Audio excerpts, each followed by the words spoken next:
온 땅의 주인 되신 주님이 내 이름 아시며 사랑만 돌보네. 어둠을 밝히시는 새벽별 방황하는 내 맘 주의 길 비추시네. 인함이 아닌 주가 행하신 일로 나의 행함이 아닌 오직 주로 인하여 나는 오늘 피었다 지는 이름 없는 꽃과 같네.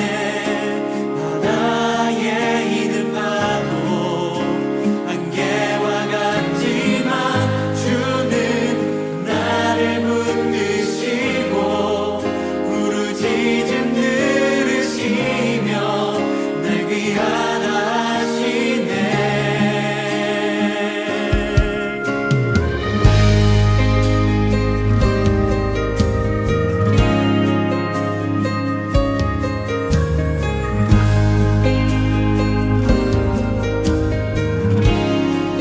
주님은 나의 죄를 보시고 사랑의 눈으로 날 일으키시네. 바다를 잠잠하게 하시듯 내 영혼의 폭풍 고요케 하시네. 나로 인함이 아닌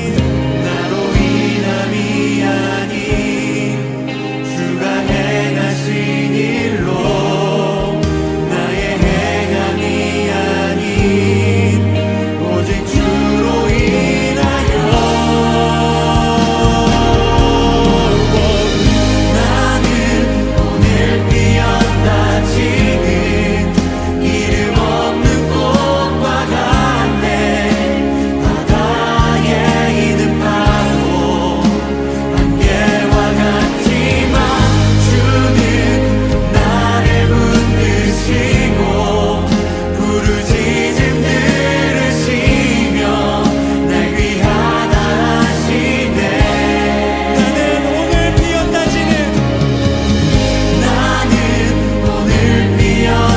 지는 이름 없는 꽃과 같네. 바다에 있는 파도 안개와 같지만 주는 나를 붙드시고 부르짖음 들으시며 날 귀하다 하시네.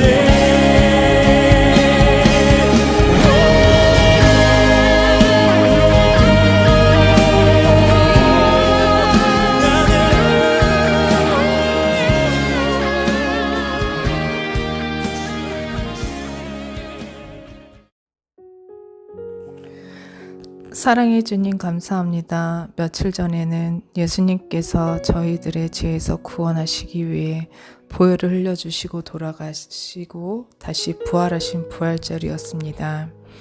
주님의 피로 새로운 삶을 살게 되었음을 다시 한번 진심으로 감사드립니다.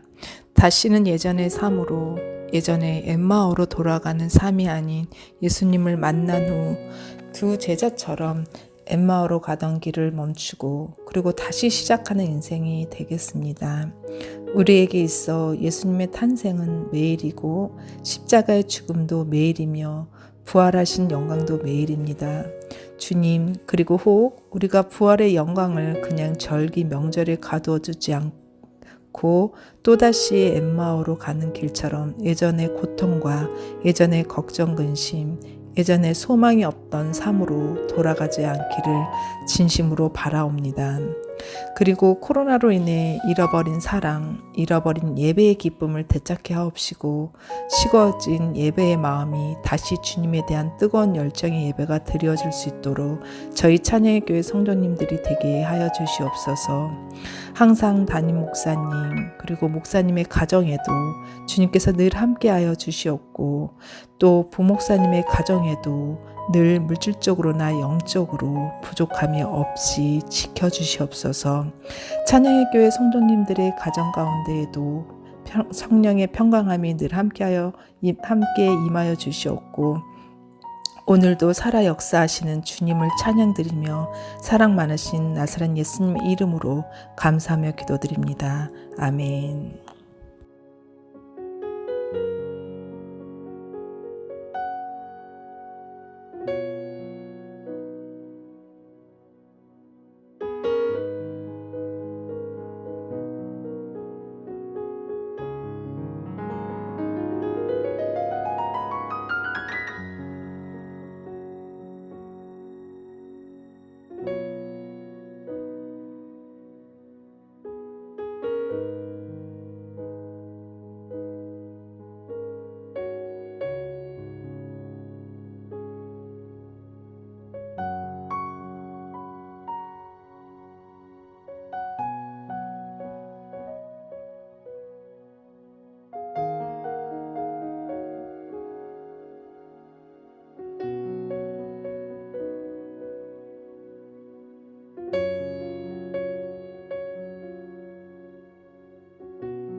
주님이 홀로 가신 그 길 나도 따라가오. 모든 물과 피를 흘리신 그 길을 나도 가오. 험한 산도 나는 괜찮소. 바다 끝이라도 나는 괜찮소.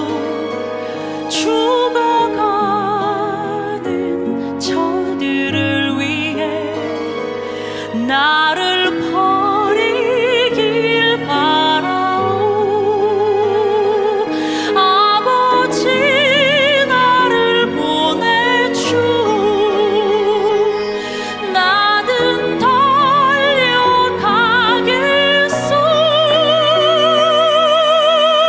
목숨도 아끼지 않겠소. 나를 보내주오.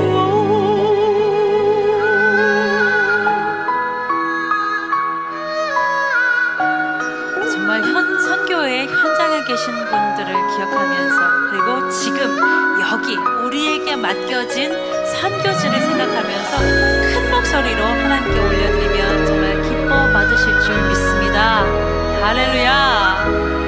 험한 산도 괜찮소. 바다 끝이라도 괜찮소. 험한 산도 나는 괜찮소. 바다 끝이라도 나는 괜찮소. 죽어가는 저들을 위해 나를 버리길 바라오. 아버지 나를 보내주오. 나는 달려가겠소.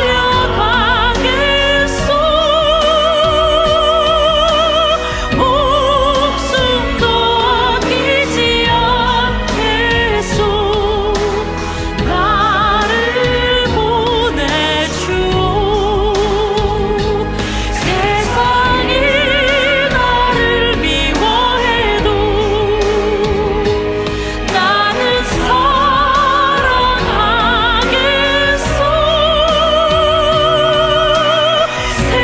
세상을 구원한 십자가 나도 따라가오.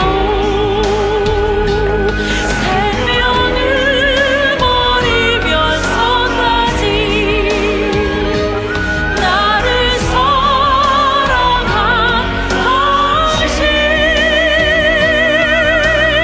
이 작은 나를 받아주오.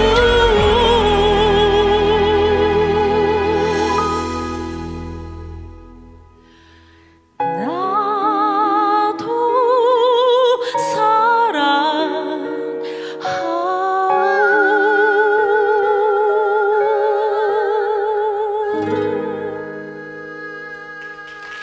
아멘. 해피 스터. 우리 부활주일을 지나고 오늘 수요일을 맞이합니다. 우리가 수요일은 매주 창세기를 같이 공부하면서 드디어 오늘 창세기 50장의 말씀을 통해서 이제 요셉의 죽음 그리고 창세기의 말씀을 마치도록 하겠습니다. 우리는 이 창세기를 살펴보는 가운데에 하나님의 구속 역사의 비밀을 이제 배우게 되었습니다. 특별히 하나님께서 언약을 통해 당신의 구속 역사를 이루어 가시는 것을 보게 되었지요. 뿐만 아니라 우리는 창세기 말씀을 통해서 세상의 모든 일들이 궁극적으로는 하나님의 뜻대로 된다고 하는 사실을 배우지 않았습니까? 창세기 45장 5절에서 8절을 보면 이러한 말씀이 기록되어 있지요. 당신들이 나를 이곳에 팔았으므로 근심하지 마소서, 한탄하지 마소서. 하나님이 생명을 구원하시려고 나를 당신들 앞서 보내셨나이다. 이 땅에 2년 동안 흉년이 들었으나 아직 5년은 기경도 못하고 추수도 못할지라. 하나님이 큰 구원으로 당신들의 생명을 보존하고 당신들의 후손을 세상에 두시려고 나를 당신들 앞서 보내셨나니 그런즉 나를 이리로 보낸 자는 당신들이 아니요 하나님이시라. 하나님이 나로 바로의 아비를 삼으시며 본 집의 주를 삼으시며 애굽 온 땅의 치리자를 삼으셨나이다. 이러한 말씀이 기록되어 있는 것을 볼 수가 있습니다. 이 말씀은 어떠한 말씀이죠? 이제 형들을 만난 요셉이 자신의 정체를 밝히면서 하는 말인 겁니다. 요셉이 형들에게 하는 말의 핵심이 하나님이 이렇게 하셨다고 하는 것, 이것을 계속해서 강조해 주고 있습니다. 하나님이 이렇게 하셨다는 것 아니겠어요? 하나님이 하시는 일을 우리 인생은 다 헤아리지 못하는 겁니다. 그 형들이 동생을 죽이려고 하고 동생은 형들에게 살려달라고 애원하였지만 결국 노예로 팔려가잖아요. 그리고 남의 집에서 종살이하고 유혹을 뿌리치다가 또 감옥에도 가고 또 감옥에서 애굽의 총리가 되어지는 모든 역사의 결론을 지금 요셉이 말하고 있는 것이에요. 그런데 이렇게 하신 것도 하나님이 하신 것이라고 이렇게 얘기하고 있는 겁니다. 오늘 말씀은 창세기의 마지막 말씀으로 그 요셉의 죽음에 관한 말씀으로 이제 소개되어지고 있습니다.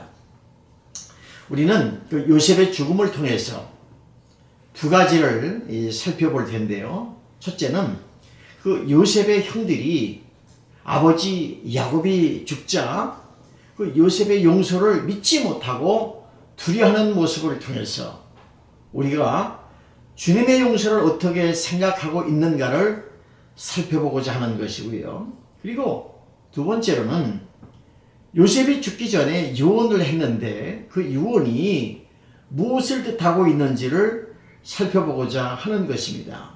그러면 먼저 아버지 야곱이 죽은 후에 그 요셉의 형들이 용서를 믿지 못하는 모습을 살펴보겠는데요. 오늘 보면 50장 15절에서 17절의 말씀입니다.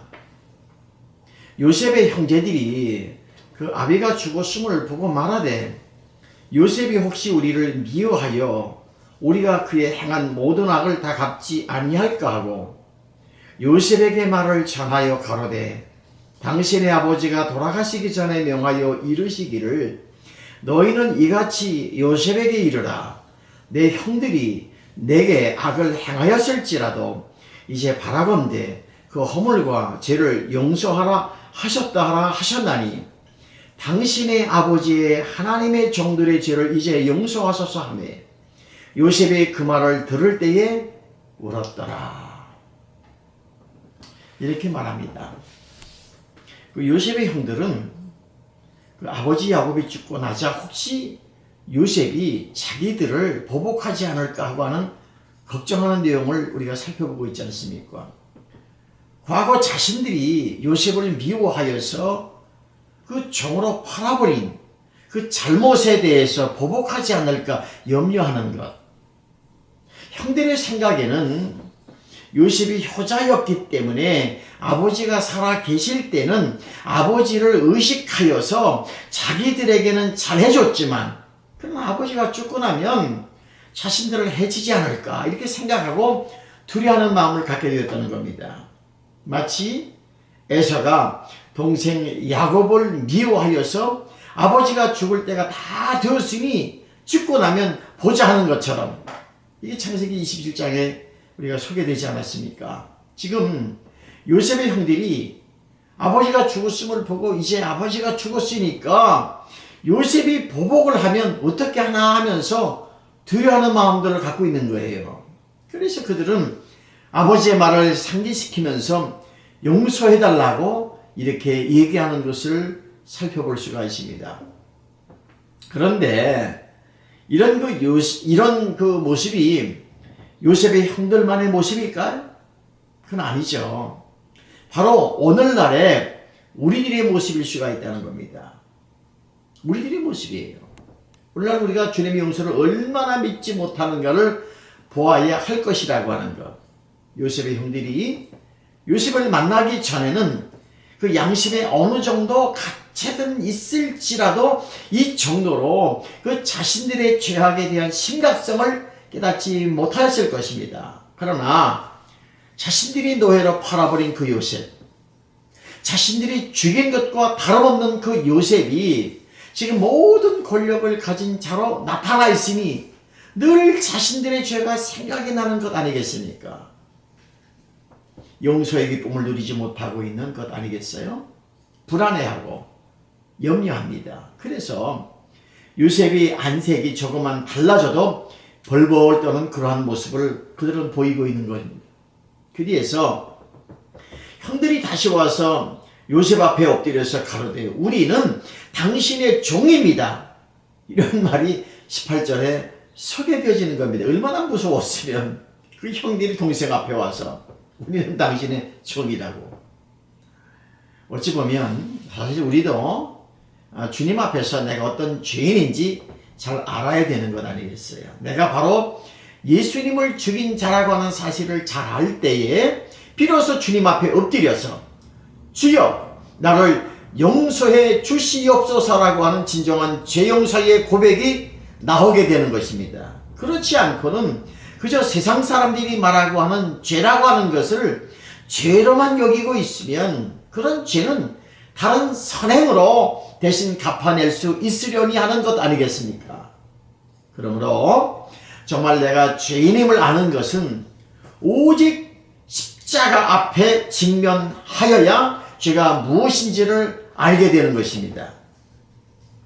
이제 요셉의 형들이 요셉 앞에 직면하여서야 자신들의 죄가 무엇인지를 알게 되는 것처럼 오늘날 우리가 그 주님의 십자가 앞에 직면해야 하는 것, 이걸 우리가 기억해야 됩니다. 그때 내 죄가 진정 무엇인지 알게 되는 것 아니겠어요? 우리의 죄와 또 허물과 우리의 욕심과 우리가 하나님처럼 되고자 한 모든 것들이 바로 예수님을 십자가에 못 박은 죄라고 하는 것. 이러한 주님 앞에서의 죄를 알지 못하면 우리가 주님의 용서를 온전히 누리지 못하게 되는 것입니다. 용서받을 수 없는 죄인이 용서를 받았다고 하는 사실, 이것이 얼마나 큰 기쁨인지 용서받아본 사람만이 아는 기쁨인 거예요. 그런데 요셉의 형들은 용서를 받았지만은 확신이 없었어요. 용서의 기쁨을 제대로 누리지 못했다고 하는 것 아니겠습니까? 이러한 형들의 모습을 보면서 요셉이 웁니다. 용서는 했는데도 불구하고 자유함을 누리지 못하는 형들의 모습이 너무나 안타까운 것. 그래서 그 모습을 바라본 요셉은 울기 시작하는 겁니다. 요셉은 자신의 용서를 믿지 못하고 그리고 두려워하며 자신 앞에 엎드려서 우리는 당신의 종입니다라고 하는 그 형들에게 무엇이라고 말하죠? 이제 19절에서 21절 말씀에 그 말씀이 소개되어지고 있습니다. 요셉이 그들에게 이르되 두려워 마소서 내가 하나님을 대신하리이까? 당신들은 나를 해하려 하였지만 하나님은 그것을 선으로 바꾸시고 오늘과 같이 만민의 생명을 구원하게 하시려고 하셨나니 당신들은 두려워하지 마시오. 내가 당신들과 당신들의 자녀를 기르리이다 하고 그들을 간곡한 말로 위로하니라.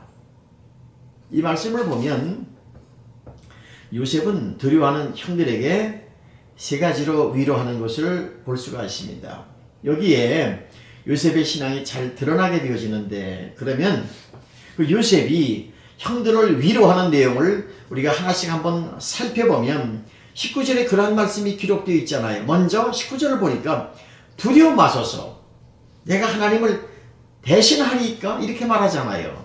이 말씀은 형들이 자신을 애굽에 판 것을 하나님께서 선으로 바꾸사 만민의 생명을 구원하시려고 하신 하나님의 섭리 역사라고 하는 것, 이것을 얘기하는 거예요. 그렇기 때문에 두려워하지 말라는 것 아니겠습니까? 자신의 형님들을 용서하지 않고 모든 악을 갚는다면 하나님을 거역하는 일이 된다고 하는 것, 그런 의미가 아니겠습니까? 그러므로 자신이 하나님을 대신할 수 없다고 하는 것, 그렇기 때문에 안심하라고 하는 것, 그런 말을 형들 앞에 하는 겁니다. 이것이 오늘날 주님께서 용서를 받은 성도들의 마땅한 자세이어야 한다고 하는 것입니다.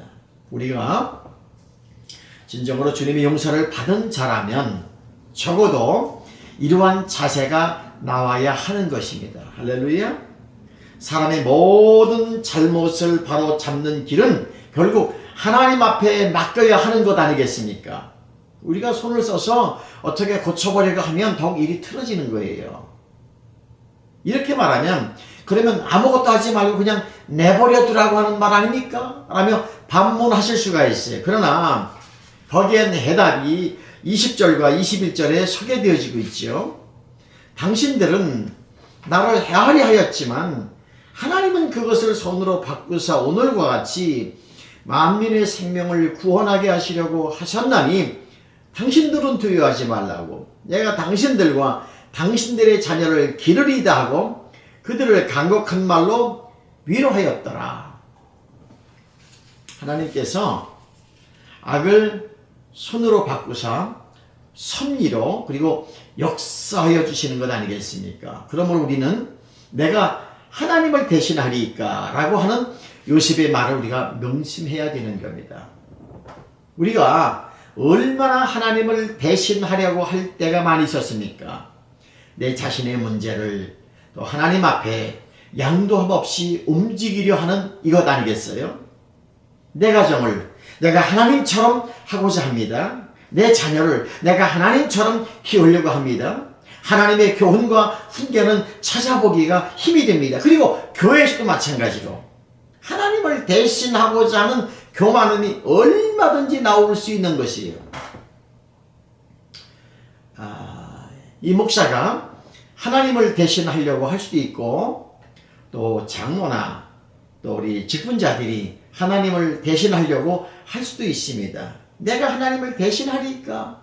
이 말씀은 모든 것을 하나님 앞에 맡기는 신앙인 거예요. 로마서 12장 이제 19절 말씀을 보면 이러한 말씀이 기록되고 있죠. 내 사랑하는 자들아 내가 친히 원수를 갚지 말고 진노하심에 맡기라 기록되었으니 원수 갚는 것이 내게 있으니 내가 갚으리라고 주께서 말씀하시느니라. 이렇게 말씀하고 있어요. 우리가 친히 원수를 갚지 말래요. 하나님이 진노하심에 맡기라고 하잖아요. 이제 원수 갚는 것은 우리에게 있는 것이 아니라 하나님 앞에 있는 것이에요. 물론 우리가 교회 안에서 판단하고 분별해야 할 일들이 있습니다. 또 훈계하고 또 교훈하고 책망하고 바르게 하도록 해야 되지요. 곧 치리가 있어야 됩니다. 치리가 없는 교회는 참된 교회가 아니라고 했습니다. 그런데 치리도 궁극적으로 하나님의 뜻을 따르는 것이지 우리의 감정이나 나의 뜻을 따르는 것이 아니지요. 또한 요셉은 20절을 보면 이러한 말씀이 기록되고 있습니다. 당신들은 나를 헤아려 하였지만 하나님은 그것을 선으로 바꾸사 오늘과 같이 만민의 생명을 구원하게 하시려 하셨습니다. 이렇게 말씀하고 있어요. 우리 인간의 약함 속에서도요, 우리는 하나님의 섭리를 봐야 될 줄 아는 거예요. 당신들은 나를 헤아려 하였지만 하나님이 그것을 선으로 바꾸셨다고 하는 것. 어떤 선으로 바꾸셨다고 하지요? 오늘과 같이 만민의 생명을 구원하게 하시려 하셨다라고 얘기하잖아요. 오늘날 우리의 삶에도 나를 해치려는 자들이 많이 있을 것입니다. 그러나 그러하더라도 주님의 약속을 믿고 원수를 내가 갚지 아니하는 것, 이것이 얼마나 큰 인내를 요구하는지 모릅니다. 요셉은 이렇게 되기까지 몇 년이 걸렸지요?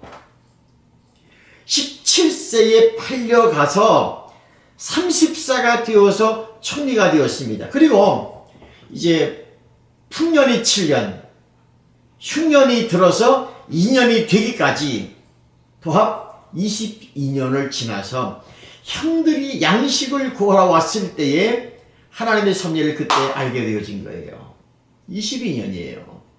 우리는 눈앞에 닥치는 조그만 경제적인 손실 또는 인격적인 모독을 얼마나 참고 견디질 못할까요? 그러나 그 억울함 속에서도 하나님의 섭리를 바라보고 기다릴 수 있는 것이 믿음인 겁니다.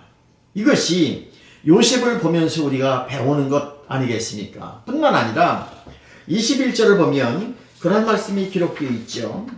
당신들은 두려워 마십시오.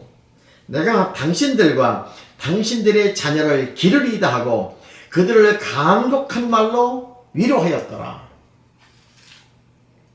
내가 당신들과 당신들의 자녀를 기르겠다고. 지금 요셉이 이렇게 된 것이 자신의 꿈을 가지고 자신의 야망을 이루어내었다면 이렇게 하지 않아도 될 것입니다. 그러나 요셉은 자기에게 계시하신 하나님의 섭리를 알고 나서는 자신이 하나님의 도구였음을 알고 자신이 하나님을 대신할 수 없음을 너무나 잘 알고 있는 것 아니겠습니까? 그러므로 요셉의 이제 전 생애를 통해서 보여주는 계시의 절정이 바로 이것이라고 하는 거예요. 곧 죽임당한 자가 죽인 자를 살려내는 것, 이것이 용서를 통해서 나타낸다고 하는 것입니다. 이러한 요셉의 모습을 통해서 우리가 예수님의 용서를 미리 맛보게 되는 것입니다. 예레미야 31장 34절을 보면 그들이 다시는 각기 이웃과 형제를 가리켜 이르기를 너는 여호와를 알라 하지 아니하리니 이는 작은 자로부터 큰 자까지 다 나를 알미니라. 내가 그들의 죄악을 사하고 다시는 그 죄를 기억지 아니하리라. 여호와의 말이니라. 이 말씀은 새 언약의 내용인데요. 내가 그들의 죄악을 사하고 다시는 그 죄를 기억하지 아니하리라고 하시는 것 아니겠습니까? 그 요셉의 형들이 이제 용서를 받고도 이제 두려워하잖아요. 다시 그 죄를 기억하고 우리를 벌하지 아니할까 하는 것, 그것 때문에 두려워하는 것이. 그러므로 오늘 우리 성도들이 정말로 그리스도 안에 있다면 결코 정죄함이 없는 것입니다. 이걸 우리가 믿어야 됩니다. 그런데도 나에게 무슨 안 좋은 일만 닥치면 내가 죄를 지어서 그렇지 않은가 생각하는 것, 용서하셨다고 하는데도 그렇게 벌벌 떨고 있는 것, 우리는 요셉의 형들을 통해서 우리의 모습을 돌아볼 수 있어야 되는 겁니다. 우리도요, 주님의 용서를 받고 그 용서 안에 있음에도 불구하고 요셉의 형들처럼 여전히 두려워 떨고 있지 아니할까? 어떤 일이 조금만 생기면 혹시 과거에 내가 잘못해서 그러지 않을까? 그 두려움 때문에. 그런데 성령 하나님께서는 우리에게 은혜를 주셔서 우리로 하여금 그리스도의 용서의 사랑 안에서 참 자유를 누리게 하여 주시기를 원하시는 거예요. 예레미야 50장 20절 말씀에 이러한 말씀이 기록되고 있어요. 나 여호와가 말하노라. 그날 그때에는 이스라엘의 죄악을 찾을지라도 없겠고 유다의 죄를 찾을지라도 발견치 못하리니 이는 내가 나의 남긴 자를 사할 것임이니이다. 그날 그때에는요, 이스라엘의 죄악을 찾을지라도 없다고 했어요. 유다의 죄악을 찾을지라도 발견하지 못한다고 말씀했어요. 그러면 죄를 짓지 않아서 없는 것 아니잖아요. 죄를 사함을 받았기 때문에 없다는 거예요. 찾을 수가 없다는 거예요. 이것이 새 언약 안에서 일어난 하나님의 놀라운 용서라고 하는 것. 여러분, 어떠한 안 좋은 일 앞에 죄의식을 갖지 않기를 바랍니다. 두려움 속에 살지 않기를 바랍니다. 이 엄청난 용서를 우리가 받았어요. 그렇다면 우리에게도 용서의 삶이 나타나는 것이 당연한 것 아니겠습니까? 이러한 용서, 곧 죄사함의 용서를 맛보고 또 우리 가운데서도 진정한 용서를 맛보는 것이 천국을 지금 맛보는 것입니다.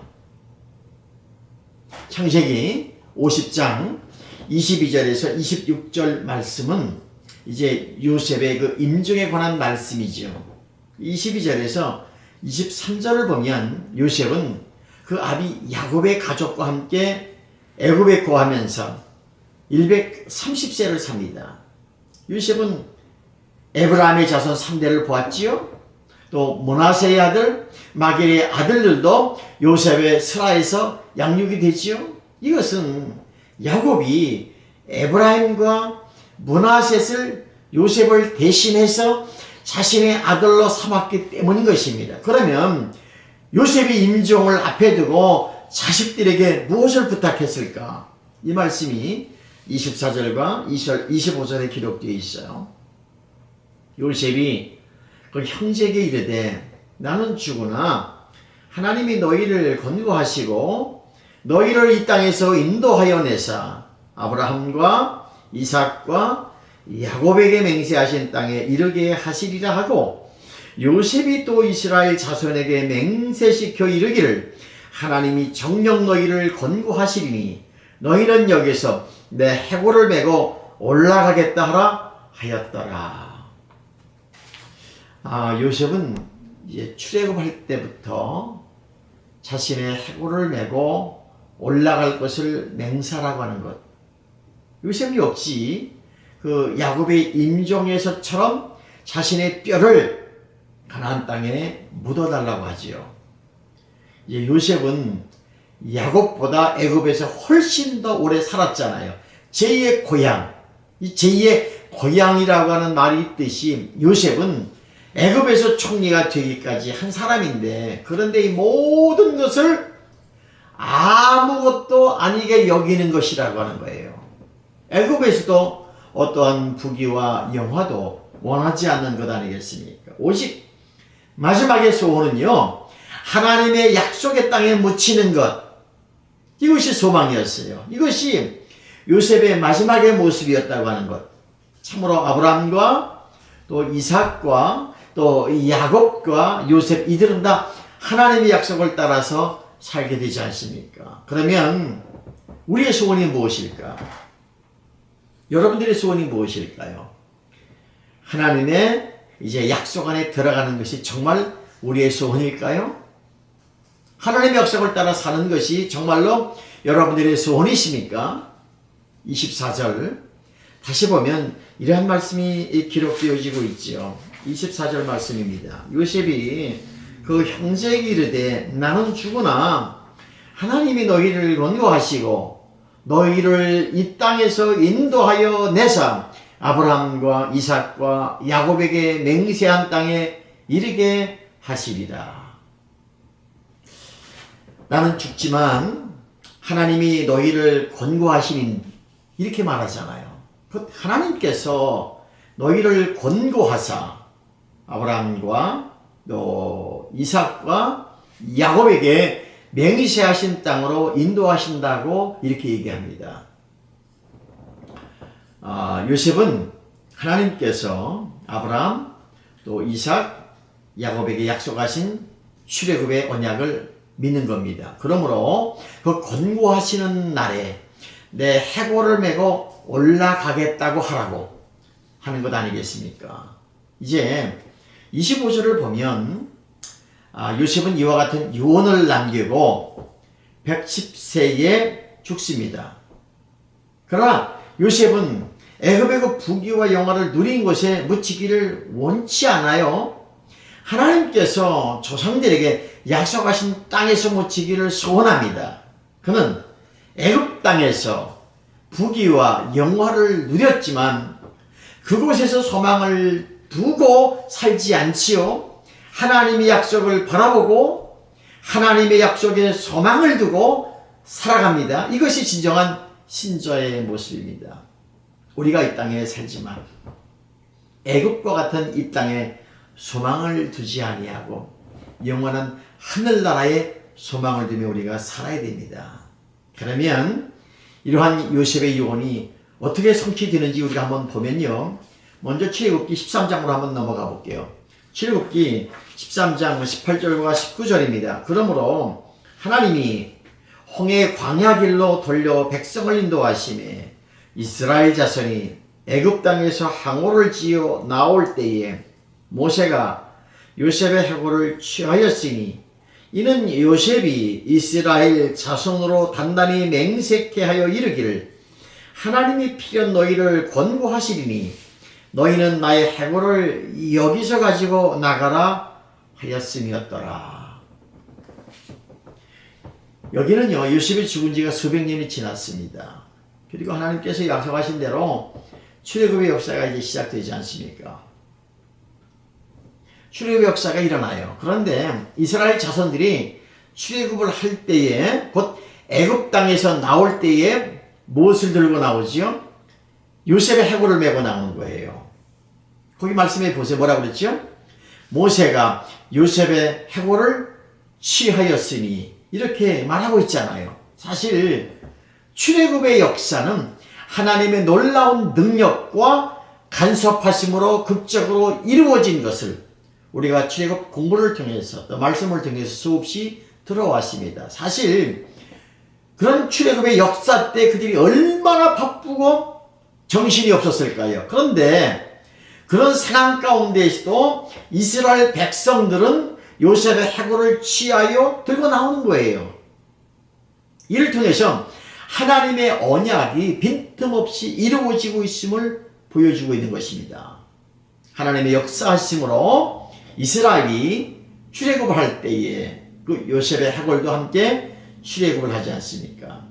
홍해를 건너고 또 이제 광야를 건너고 또 요단강을 건너서 드디어 이제 가나안 땅에 도착을 합니다. 그리고 가나안에 정착함과 동시에 그 요셉의 해골이 가나안에 묻히는 거예요. 말씀을 넘어가서 여호수아서 24장 32절 말씀에 이러한 말씀이 기록되어지고 있죠. 이스라엘 자손이 애굽에서 이끌어낸 요셉의 뼈를 세겜에 장사하였으니 이것은 야곱이 세겜의 아비 하몰의 자손에게 금 100개를 주고 산 땅이라. 이것이 요셉 자손의 기업이 되었더라. 요셉의 해골이 가나안 땅에 묻히는 것으로 여호수아서가 끝이 납니다. 하나님의 언약이 얼마나 빈틈없이 이루어지는지를 우리의 눈으로 확인할 수 있는 장면입니다. 창세기로부터 시작해서 출애굽, 뛰어넘어서 여호수아서까지. 우리가 이제 창세기를 마치면서 우리의 소망을 다시 한번 점검하고 또 주님의 약속 안에 있는 것이 얼마나 복된 인생인지를 우리의 마음에 새길 수 있기를 바랍니다. 이제 우리 성령 하나님께서 우리에게 은혜를 주셔서 요셉과 같이 하나님이 지으시고 또 경영하실 영원한 하나님 나라를 소망하는 믿음을 허락해 주시기를 원하시는 겁니다. 그래서 우리도 영원한 하나님 나라를 소망하며 이제 주님 오실 그날을 사모하고 언약을 따라 살게 되어지기를 주님의 이름으로 축복합니다. 이것으로 이제 우리 창세기 공부를 마쳤습니다. 같이 기도하시겠습니다. 하나님, 오늘 요셉의 죽음으로 창세기의 말씀을 다 보게 되었습니다. 요셉의 유언을 따라 그의 후손들이 그의 유해를 가나안 땅으로 옮기는 언약의 하나님을 믿는 언약의 백성들의 모습을 보게 되었습니다. 그것은 아브라함과 이삭과 야곱과 요셉에 이어지는 그 믿음의 조상의 후손들이 하나님의 그 약속의 말씀을 얼마나 귀중히 소중히 여기는지를 우리는 보게 되었습니다.